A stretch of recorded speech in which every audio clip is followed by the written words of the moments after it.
నందు ప్రియమైన సహోదరి సహోదరులకు యేసుక్రీస్తు నామములో శుభములు. దేవుని యొక్క కృప మీకు కలుగునుగాక.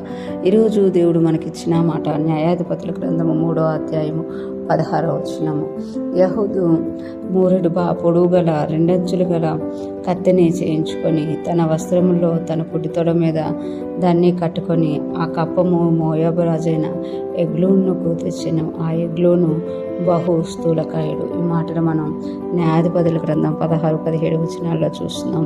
ఎప్పుడైతే ఇశ్రాయేలు మరలా తప్పు చేశారో వాళ్ళు ఈసారి మోయాబు రాజుకు అప్పగింపబడినట్టుగా మనం ఇక్కడ చూడగలుగుతాం. మోయాబు రాజుకు అప్పగింపబడినప్పుడు మోయాబు రాజు వారిని అణిచివేస్తున్నప్పుడు వారు మరలా దేవుడికి మొరపెట్టినప్పుడు అంటాం యెహూదును దేవుడు రక్షకుడుగా లేపినట్టుగా మనము పై వచనాల్లో చూడగలం. ఎప్పుడైతే మోయాబు రాజునకు ఇశ్రాయేలు కప్పం పంపించారో అప్పుడు యెహూదు ఇక్కడ ఏం చేస్తున్నాడు అంటే మూరెడు పొడవు గల రెండంచుల గల కత్తిని చేయించుకొని, అంటే కప్పం తీసుకొని మోయాబు రాజు దగ్గరికి వచ్చేటప్పుడే అతడు రెండంచుల గల కట్కమును చేసుకొని తన వస్త్రములలో తన కుడి తొడ మీద దాన్ని కట్టుకొని, అంటే తన కుడి తొడ మీద ఆ యొక్క కత్తిని కట్టుకొని ఆ యొక్క కప్పం తీసుకొని ఆ రాజుని మోయాబు రాజుని దర్శించినట్టుగా మనం ఇక్కడ చూడగలుగుతాం. అంటే దేవుడు ఒక ఐడియా ఇచ్చి ఆ రక్షకుడుగా యెహూదుని నిలబెట్టి ఇల్లి కప్పం చెల్లించి తర్వాత కింద వచనాల్లో మనం చూస్తాం కదా,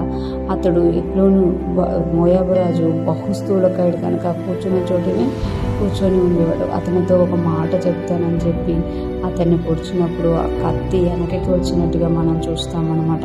అంటే అతను అలాగా చేసి గడపెట్టి తప్పించుకొని యెహూదు వెళ్ళిపోయినట్టు మనం క్రింద వచనాల్లో గమనించగలుగుతాం. అంటే ఎలాగ అతన్ని చంపాలి అనేది ఒక వ్యూహం చేసి యెహూదు ఇక్కడ కప్పంతో పాటు కత్తిని కూడా కట్టుకొని వచ్చి దానితో ఆ యొక్క మోయాబు రాజుని చంపినట్టుగా ఇశ్రాయేలుకు విడుదల కలిగినట్లుగా మనము చూడగలం అన్నమాట.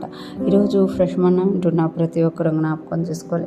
ఎప్పుడైతే మనం తెలుసో తెలియకో కొన్ని పొరపాట్లలో పడిపోయినప్పుడు దేవుని వైపు చూస్తే దేవుడు మనకి వాటి నుండి తప్పించుకునే మార్గాలను కూడా చూపిస్తారు. ఇశ్రాయేలీలు పాపం చేసి తప్పు చేసిన ప్రతిసారి వాళ్ళు ఏదో ఒక అన్యరాజు చేతికి అప్పగింపబడితే మరలా వాళ్ళు ప్రార్థన చేసి మొర్రపెట్టి దేవుని వైపు తిరిగినప్పుడు ఆ యొక్క అన్యరాజుల చేతుల్లో నుండి ఇశ్రాయేలుని విడిపించడానికి న్యాయాధిపతులను దేవుడు లేపినట్టుగా మనము న్యాయాధిపతుల గ్రంథంలో చూస్తాము. ఈసారి మోయాబీల క్రిందకి ఇశ్రాయేలు వెళ్ళిపోయినప్పుడు యెహూదు నీ దేవుడు రక్షకుడుగా లేపినట్టు మనం ఇక్కడ చూడగలం.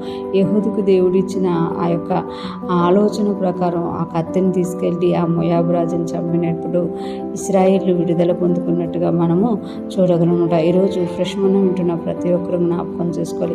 మనం తెలిసి తెలియక చేసిన ప్రతి పొరపాటుకి మనలో మనమే కుమిలిపోతూ దేవునికి దూరంగా వెళ్ళిపోవడం కన్నా దేవుని దగ్గరికి వెళ్ళి క్షమాపణ అడిగినప్పుడు మన యొక్క ప్రతి పరిస్థితుల్లో కూడా మనం ఎలా తప్పించుకోవచ్చో దేవుడు మనకు నేర్పించే దేవుడుగా ఉన్నారు. మన ప్రతి పరిస్థితి నుండి తప్పించుకోవడమే కాకుండా దేవునిలో ఆనందిస్తూ ముందుకు ఎలా సాగిపోవాలో దేవుడు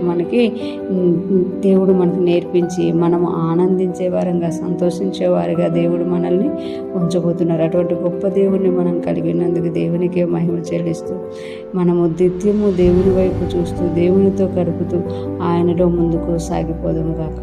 ఆమేన్.